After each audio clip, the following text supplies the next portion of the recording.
Alors, comme je viens de vous l'annoncer, nous recevons pour la seconde partie de Africactu numéro 18 sur Global Africa Télésud, son Excellence, Madame Guilhermina Prata, oui. ambassadeur de l'Angola à Paris.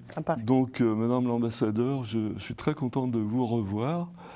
Vous nous avez fait l'honneur de venir à une conférence des ambassadeurs que j'ai organisée récemment. Et vous avez séduit l'assistance qui vous a beaucoup applaudi. Et vous avez eu la courtoisie de parler en français.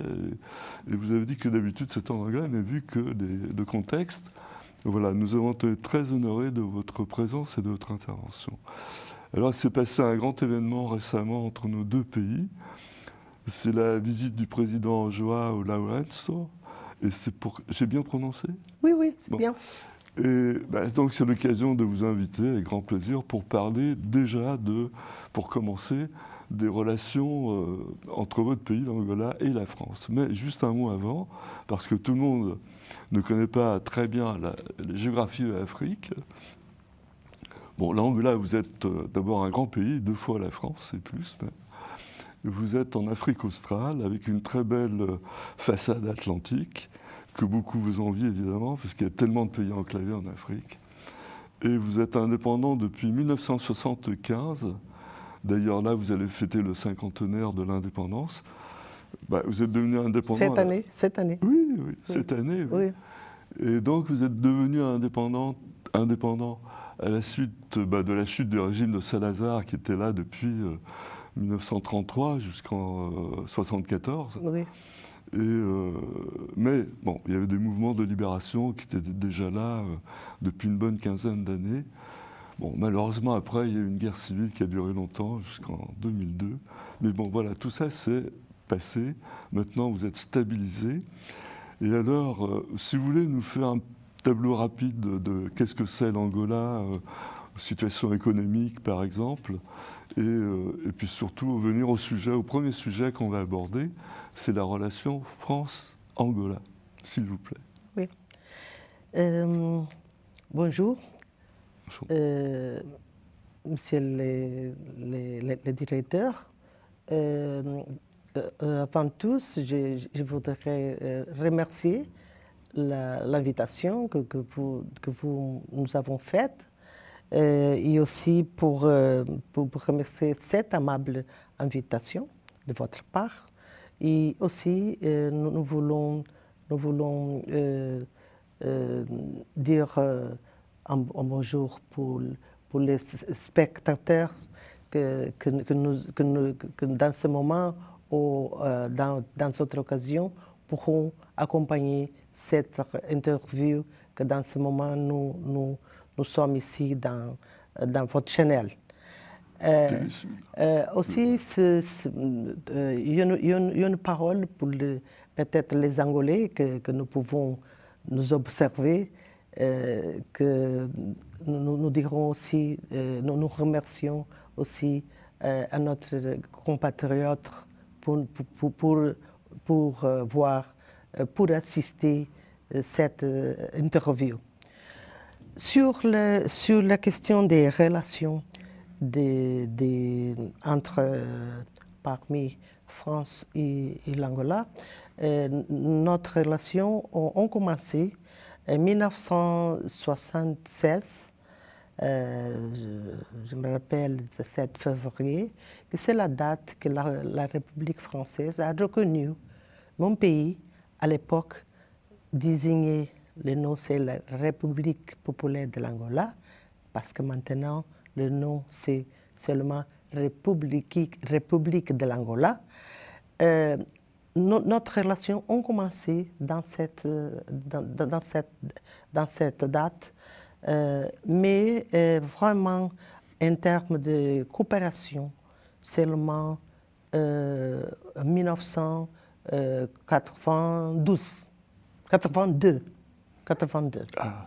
82. Avec Mitterrand. Oui. Pendant cet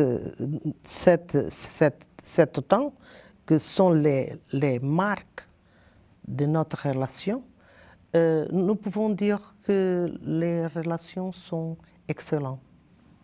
Sont excellentes parce que moi-même, le président Emmanuel Macron, l'année 2023, quand il était fait aller à l'Angola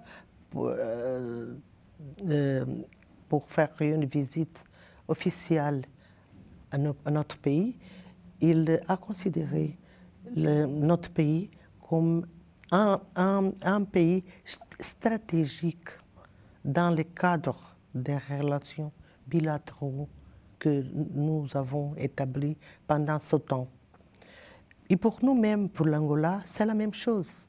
Nous avons aussi, nous considérons aussi votre pays, la République française, comme un État très important pour nous, Angola. Et nous avons une relation très, très profonde dans plusieurs domaines. Dans le domaine économique, dans le domaine de l'éducation, dans le domaine de l'enseignement, dans le domaine de la culture, dans le domaine de la défense. Notre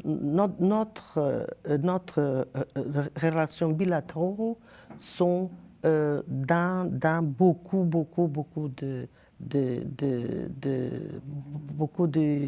De domaines. Oui, de domaines, c'est ça. Et alors, à la suite de la visite du président Lourenço, quels sont les secteurs que vous voulez développer encore plus de coopération? De coopération.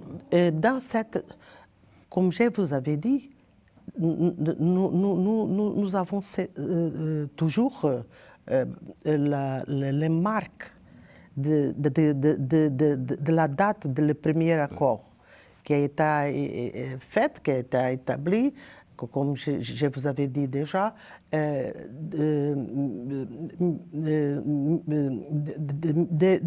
1982. Oui. À partir de cet accord, c'est l'accord clé, l'accord pour être général, nous avons inclus beaucoup de domaines. D'accord. Dans cette visite que notre président a fait la semaine dernière,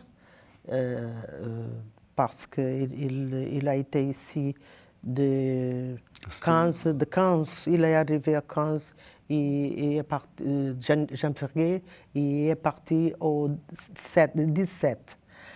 Pendant ces 7 jours, nous avons signé beaucoup d'accords, une grande liste dans plusieurs domaines.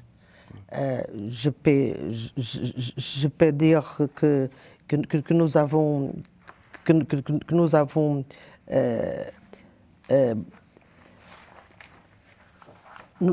avons actualisé cet accord clé que j'ai déjà parlé sur le même.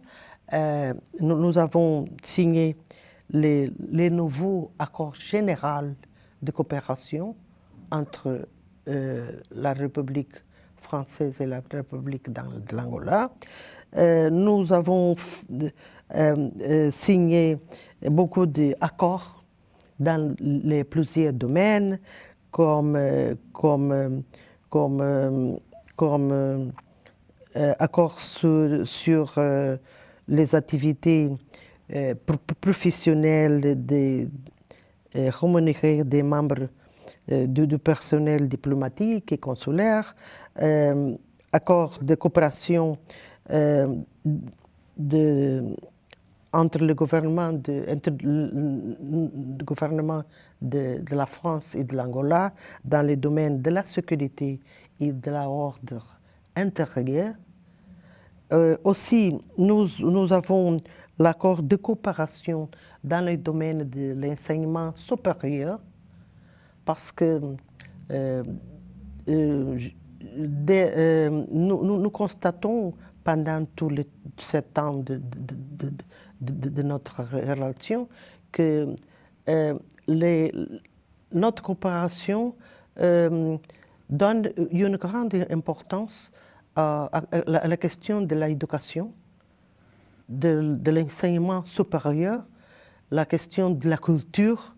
C'est pour ça que dans cette visite a été signé cet accord, parce que aussi cet accord inclut non seulement l'enseignement supérieur, mais d'autres questions comme les sciences, comme la technologie, l'innovation de l'enseignement supérieur. Nous avons un accord avec l'éducation de basique, mais cet accord c'est en vigueur. Aussi, nous avons signé protocole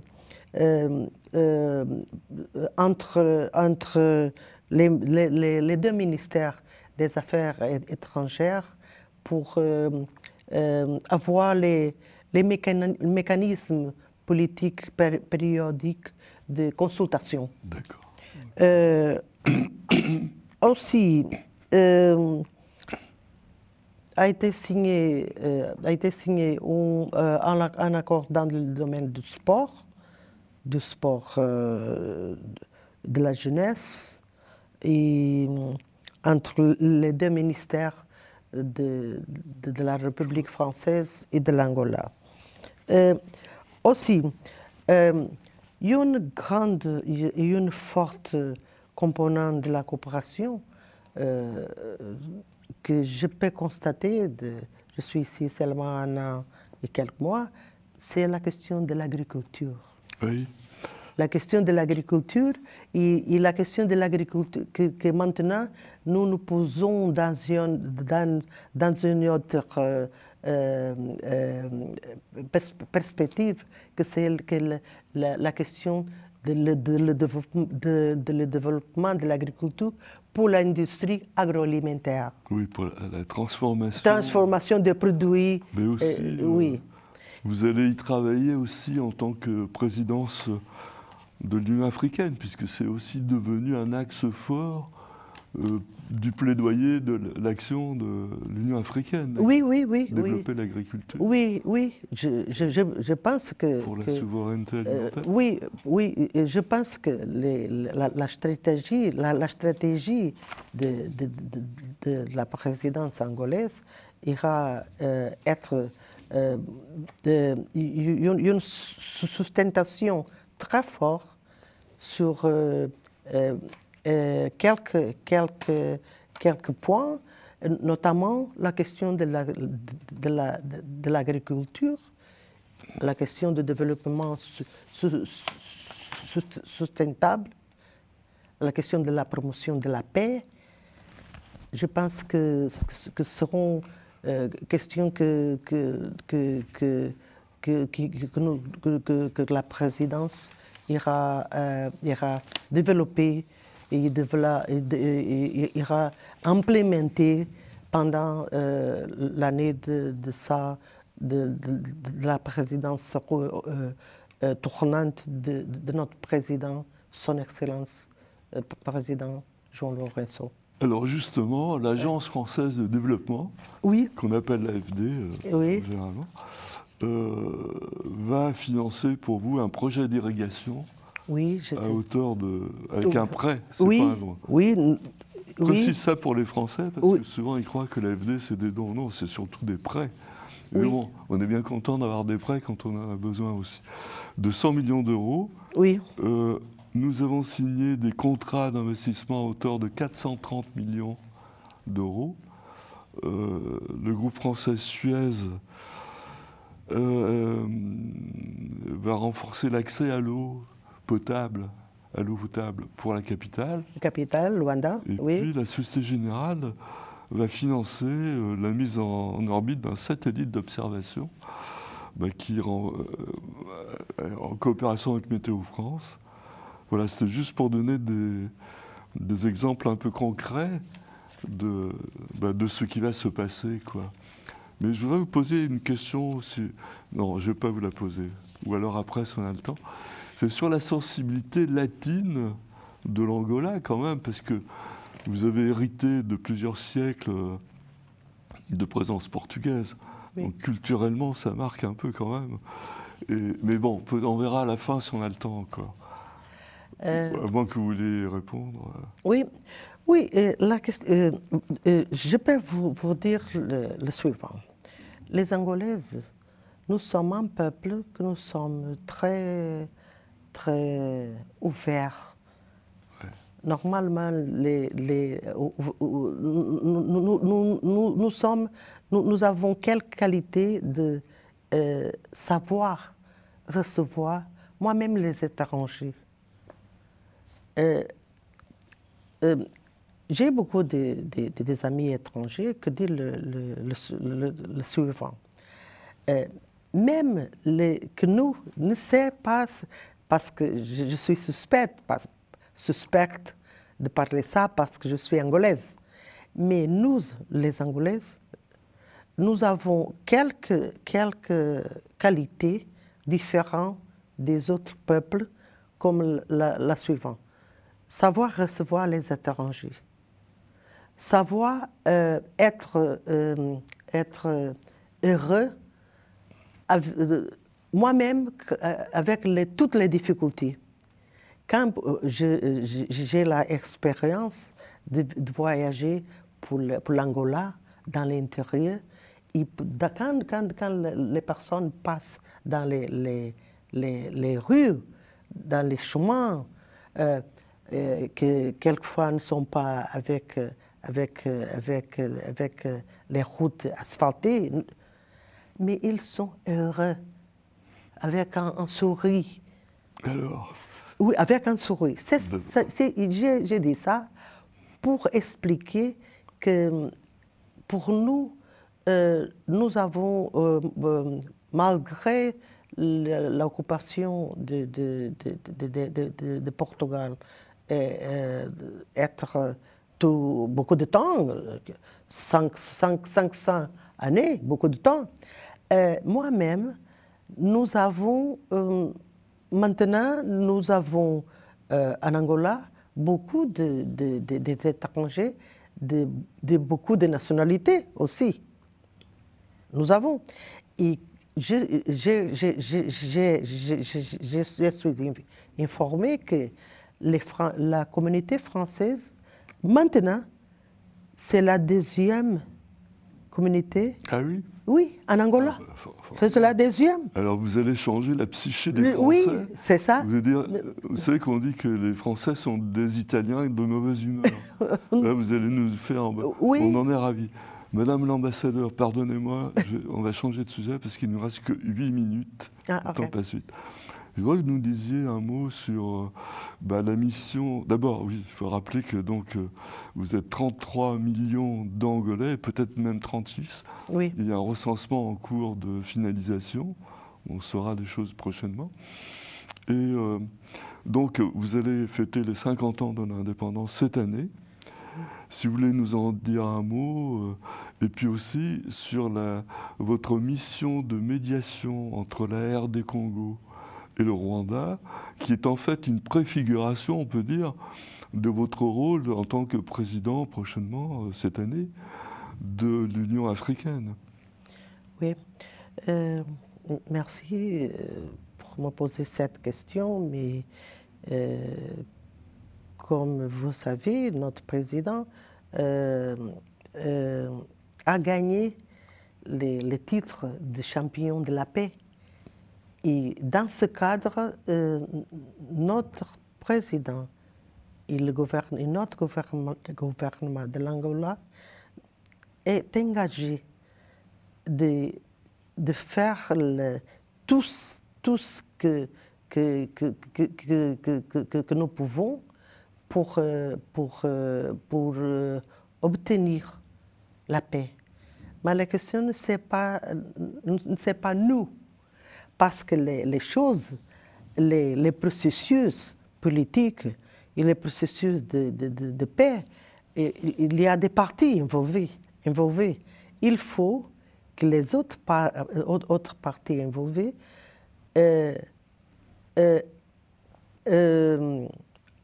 ont la responsabilité et responsabilité et la volonté politique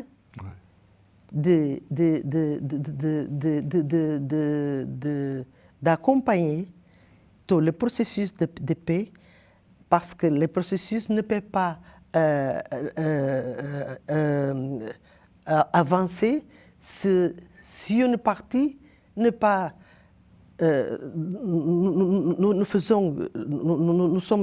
nous organisons une réunion et une partie ne vient pas. Ne vient pas, oui. Oui, c'est impossible. On sait bien que ce n'est pas votre responsabilité, bien sûr. La question, c'est ça. De notre partie, nous avons fait beaucoup d'efforts, mais nous avons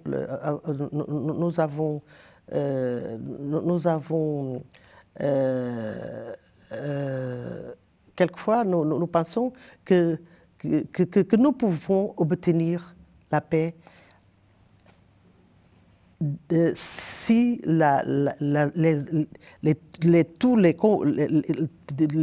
tous qui sont involvés dans ces conflits peuvent effectivement respecter qu'est-ce que les discussions de toute réunion, toute que j'ai déjà faite et que seront faire plus. Mais si au moins une ne respecte pas, comment être possible? La question, c'est ça. Mais pour nous, sera une grande joie que nous pouvons, dans cette année que nous irons faire le 50e anniversaire de notre indépendance, nous pouvons donner cette joie à nos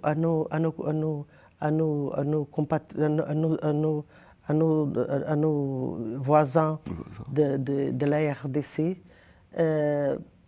et même pour nous. Parce que qu'est-ce que nous voulons? C'est seulement la paix. C'est seulement la paix. Pourquoi la guerre? Bien, merci Madame l'ambassadeur. Je voudrais juste, il nous reste 2 minutes, alors on n'a pas beaucoup de temps, mais un mot, si vous voulez bien dire, sur les festivités éventuelles que vous allez organiser pour le 50e anniversaire. Et aussi, nous avons noté que l'année dernière, l'Angola a rejoint la francophonie. Oui. Alors on va dire que c'est un peu du cousinage parce que le portugais, le français, l'italien, l'espagnol, le grec, c'est ce qu'on appelle les langues romanes. Oui. Non, pas le grec, pardon, le roumain. Les langues romanes. Et donc on est en famille là aussi. Mais pourquoi cette décision de rejoindre la francophonie alors? Cette décision ne c'est pas nouvelle. Cette décision, nous avons déjà en 2018, à cause de Covid, le processus de notre adhésion n'est pas être conclu.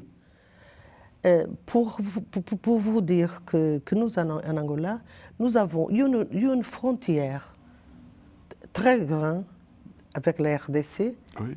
Et que les personnes parlent français. Nous avons une frontière que l'Angola c'est de ce côté et de l'autre côté c'est RDC. Les costumes, tous, c'est pareil. C'est pour dire que dans les frontières, on parle français. Il y a beaucoup de personnes. Aussi, nous avons un passé historique de la lutte de la libération, que beaucoup des Angolaises ont parti pour les pays qui parlent français, comme Maroc, Algérie, oui. Congo-Brazzaville, RDC. C'est pour dire que nous, en Angola, nous avons beaucoup de personnes qui parlent français. C'est pour ça que nous entendons que nous devrons adhérer à la francophonie. Dans l'ordre des choses, on va dire. Mais alors, un petit mot rapide, si vous voulez bien, sur les festivités des 50 ans de l'indépendance. Oui, et nous irons réaliser ici à Paris quelques activités à cause de le 5e anniversaire. Et nous irons faire les invitations et nous préparons convenablement que seront activités culturelles, gastronomiques. Moi-même, quelques personnes comme artistes, écrivains iront venir. Nous irons faire... Mais ça commencera quand alors au novembre ou octobre. Ah ben on aura le temps de vous inviter à nouveau pour en parler plus alors. Ah ok. Madame l'ambassadeur, je suis désolé, c'est déjà la fin. Oui. Donc ça passe très vite. Oui, mais alors, je regarde le temps passe très rapide. Donc ben merci infiniment de votre venue. Et bien peut-être dans quelques mois, on pourra parler du programme de la fête de l'indépendance. Oui, c'est ça, c'est ça. Voilà, merci beaucoup. Je vous remercie aussi. Et quant à nous, nous nous retrouvons dans 15 jours pour Afrique Actu numéro 19. Merci, au revoir.